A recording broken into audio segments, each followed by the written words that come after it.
আসসালামু আলাইকুম প্রিয় ভাই বোন, আশা করি তোমরা সকলে অনেক ভালো আছো।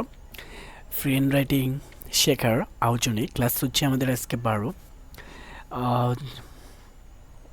আমরা আসলে গত আরেকটি ক্লাস করেছি, সেটা হচ্ছে কি টেন্স ফর ট্রান্সলেশনে প্রথম, যেখানে হচ্ছে আমরা শিখেছিলাম যে ট্রান্সলেশনে প্রেজেন্ট টেন্সের প্রয়োগটা কিভাবে হবে। সেই ক্লাসটি তোমরা অবশ্যই জেনে নেবে, কারণ এই টেন্সের ব্যবহার তিনটা যে টেন্স রয়েছে আমাদের প্রেজেন্ট পাস্ট ফিউচার, এই তিনটা টেন্সের ব্যবহার তুমি যত বেশি করতে পারবে তুমি ফ্রি হ্যান্ড রাইটিংয়ে তত বেশি দক্ষ হবে। এর মূল কারণ কি জানো, আমরা যতগুলো বাক্য বলি, ইংরেজি বলি, বাংলা বলি, সেই প্রত্যেকটি বাক্যই তো একটা না একটা টেন্সে পড়ে। অবশ্যই আগে তোমাকে টেন্সের ব্যবহার জানতে হবে। আসলে ট্রান্সলেশন কিংবা ফ্রি হ্যান্ড রাইটিং বলো, সেখানে সবথেকে গুরুত্বপূর্ণ যেটা সেটা হচ্ছে কি প্রথমে টেন্সের ব্যবহার জানতে হবে, তারপর হচ্ছে সাবজেক্ট ভার্ব এগ্রিমেন্ট যেটাকে আমরা বলি, অর্থাৎ হচ্ছে যে সাবজেক্টের সাথে ভার্বের সম্পর্ক এবং ভার্বের ব্যবহার, অক্সিলিয়ারি ভার্ব, এই বিষয়গুলো জানতে পারলেই না হয় আমরা ব্যবহার করতে পারবো। আর পাশাপাশি কিছু ভোকাবুলারি এবং কিছু গ্রামাটিক্যাল ফ্যাক্ট থাকে। আচ্ছা দেখো, এই টেন্সের ব্যবহার তোমাকে এটা মাস্ট জানতেই হবে। এটা না জানলে তুমি ইংরেজিতে মানে কিছুই জানো না। তুমি যদি টেন্স না জানো তাহলে তুমি ইংরেজিতে কিছুই জানো না। আচ্ছা দেখো, পাস্ট টেন্সের প্রয়োগ অর্থাৎ ট্রান্সলেশনে পাস্ট টেন্স আমরা কিভাবে প্রয়োগ করবো সেটাই আসলে আমাদের চিন্তার বিষয় বা বোঝার বিষয়। দেখো, আচ্ছা, past tense, past indefinite, continuous, perfect, perfect continuous, এগুলো আসলে বলার দরকার নেই, রেডিয়ান্ডেন্সি এগুলো বলা। পাস্ট ইনডিফিনিট টেন্স দেখো, আচ্ছা স্ট্রাকচার হচ্ছে কি সাবজেক্ট পাস্ট ইনডিফিনিট, যেটা সাবজেক্ট থাকবে V2 থাকবে, এটা হচ্ছে V2 থাকবে, V2 এবং হচ্ছে কি এক্সটেনশন। আচ্ছা দেখুন, কোনো কাজ সাধারণভাবে অতীতে সম্পাদন হয়েছে অর্থাৎ অতীতে শেষ হয়েছে, সেই কাজে সেই ক্ষেত্রে আমরা পাস্ট ব্যবহার করে থাকি। যেমন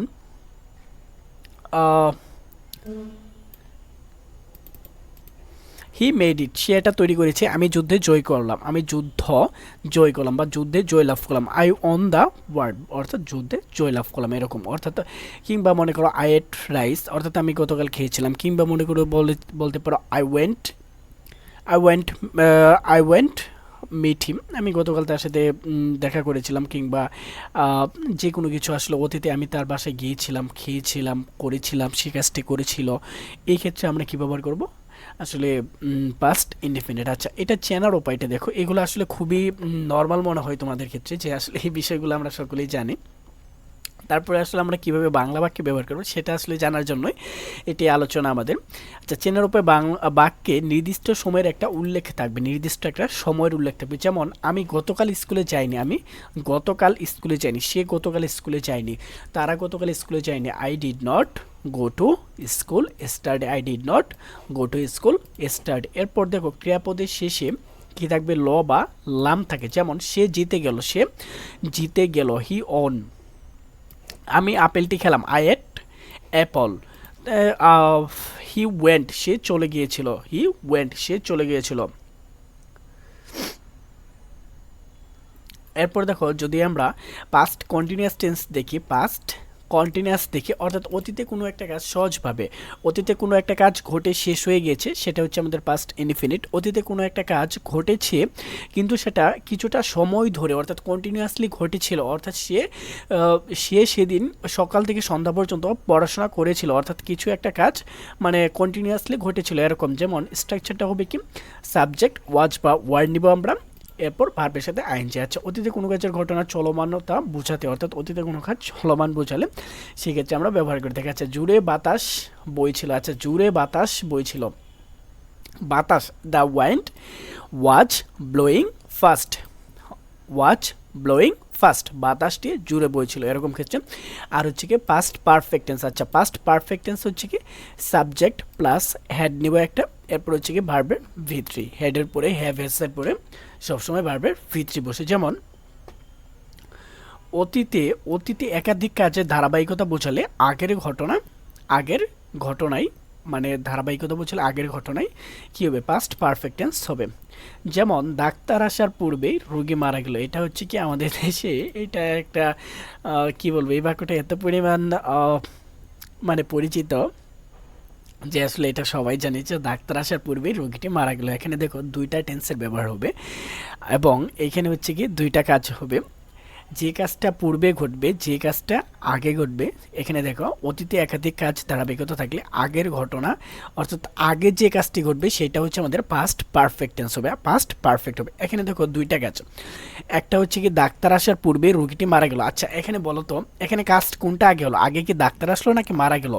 আগের রোগী মারা গেল, এটা আগে ঘটেছে, যদিও বাক্যের শেষে কিন্তু এটা আগে ঘটেছে। রোগীটি মারা যাওয়ার পরে ডাক্তার আসলো, অর্থাৎ যে কাজটি আগে ঘটবে সেটা হচ্ছে আমাদের পাস্ট পারফেক্ট।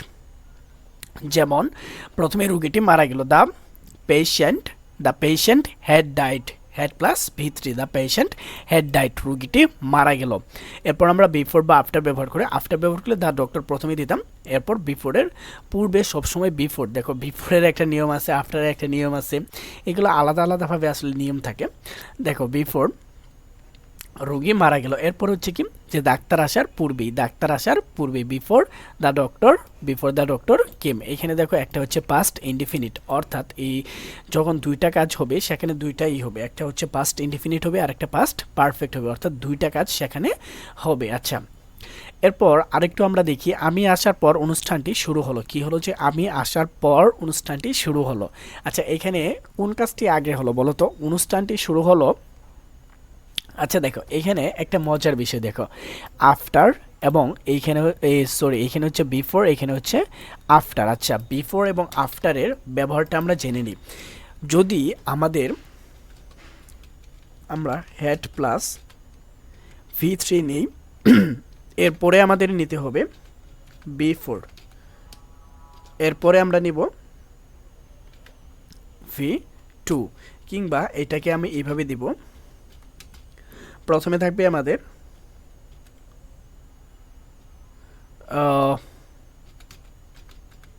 পারফেক্ট, এরপর থাকবে আমাদের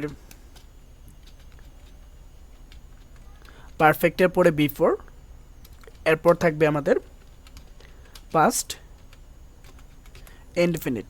এটা গেল আমাদের বিফোরের নিয়ম। এরপর আমরা আফটারের ক্ষেত্রে কী করবো? আফটারের ক্ষেত্রে জাস্ট এটাকে উল্টাই দেবো। আফটারের ক্ষেত্রে আফটার মানে কি পূর্বে, অর্থাৎ আমরা সেটাকে পূর্বে দিয়ে দেবো।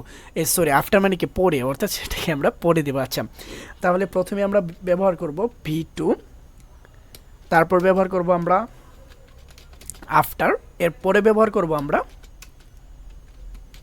Had plus ভি3। এটা হচ্ছে শর্টকাট নিয়ম, এটা হচ্ছে কি শর্টকাট নিয়ম। ভি2 মানে হচ্ছে আমাদের পাস্ট ইনডিফিনিট যেটাকে আমরা বলবো, আর হচ্ছে হ্যাড প্লাস ভি3 মানে হচ্ছে আমাদের পারফেক্ট টেন্সের যে গঠন সেই অনুযায়ী। দেখো এই দুইটা শর্টকাট মনে রাখলে তুমি হচ্ছে যে এই যে দুইটা টেন্সের ব্যবহার, এই দুইটা ব্যবহার যদি তুমি ভালোভাবে বুঝতে পারো তাহলে এই দুইটা টেন্সের ব্যবহার তুমি ভালোভাবে বুঝতে পারবে। বুঝতে পারছো? অর্থাৎ এই দুইটার মাধ্যমে তুমি টেন্সের ব্যবহার যেমন মনে রাখতে পারবে, টেন্সের ব্যবহার করতে পারবে, টেন্সের স্ট্রাকচার তোমাকে মুখস্থ করতে হবে, জাস্ট এরকমভাবে মনে রাখলে হয় শর্টকাটে। আসলে মানুষ অনেকভাবে অনেক কিছু মনে রাখতে পারে, তুমি যেভাবে পারো, যেভাবে তোমার মাইন্ড বেশি মনে রাখতে পারে তুমি সেভাবেই মনে রাখবে। আচ্ছা তাহলে দেখো এখানে আমি আসার পর অনুষ্ঠানটি শুরু হলো। আচ্ছা এখানে কোন কাজটি আগে হয়েছে, আগে অনুষ্ঠানটি শুরু হলো নাকি সে আসলো আগে? আচ্ছা এখানে দেখো যেহেতু আফটার দিচ্ছে, আফটারের পূর্বে আমরা প্রেজেন্টটা ব্যবহার করবো, অর্থাৎ যে কাজটি আগে হয়েছে না যেটা পরে হয়েছে সেটা আমরা আগে ব্যবহার করবো, যেহেতু এখানে আফটার আছে। অর্থাৎ দ্য ফাংশন, এই যে দেখো দ্য ফাংশন স্টার্টেড, অর্থাৎ অনুষ্ঠানটি শুরু হলো আফটার আমি আসার পর, আফটার পর আই হ্যাড কাম, আমি আসার পর অনুষ্ঠানটি শুরু হলো, এরকম। আচ্ছা দেখো পাস্ট পারফেক্ট কন্টিনিউয়াস টেন্স। আচ্ছা পাস্ট পারফেক্ট কন্টিনিউয়াস টেন্সে subject plus had been plus ভার্বের সাথে একটা আইনজি থাকবে, এরপর একটা টাইমের কি থাকবে, একটা টাইম পিরিয়ড থাকবে। সিন্স বা ফর ব্যবহার করতে পারবো আমরা এখানে। দেখো আচ্ছা সে এক সপ্তাহ যাবৎ জোরে ভুগছিল, সে এক সপ্তাহ যাবৎ জোরে ভুগছিল, যেহেতু আমাদের পাস্ট পারফেক্ট কন্টিনিউয়াস। পাস্ট মানে কি অতীত, পারফেক্ট মানে কি কোনো কিছু শেষ হয়েছে এরকম, আর হচ্ছে কি তোমার যখন আমরা ব্যবহার করব কি কন্টিনিউয়াস, তখন হচ্ছে কি কোনো কিছু অতীতেও কি করতেছিল, অর্থাৎ কোনো একটা সময় ধরে সেটা চলছিল। তাহলে কি সে এক সপ্তাহ যাবৎ জোরে ভুগছিল, he had been suffering for a week, এক সপ্তাহ। এরপর হচ্ছে কি আমি সকাল থেকে পড়ছিলাম I had been reading since morning. আচ্ছা সিন্স আর হচ্ছে কি ফর এর ব্যবহার আমরা আগেই দেখেছিলাম, সেখান থেকে বুঝে নেবে। আচ্ছা দেখো এখানে আমাদের হচ্ছে যে ফিউচার আমরা পরবর্তী ক্লাসে আলোচনা করব। আর টেন্সের ব্যবহার তুমি যতটা দক্ষ হবে তুমি তত বেশি ট্রান্সলেশন এবং হচ্ছে কি ফ্রি হ্যান্ড রাইটিংয়ে দক্ষ হবে ইনশাআল্লাহ। আশা করি তোমরা বুঝতে পেরেছো ক্লাসটি, এবং পরবর্তী ক্লাসটি তোমরা খুব শীঘ্রই পেয়ে যাবে ইনশাআল্লাহ। ততক্ষণ পর্যন্ত সকলে ভালো থাকো, সুস্থ থাকো, আল্লাহ হাফেজ।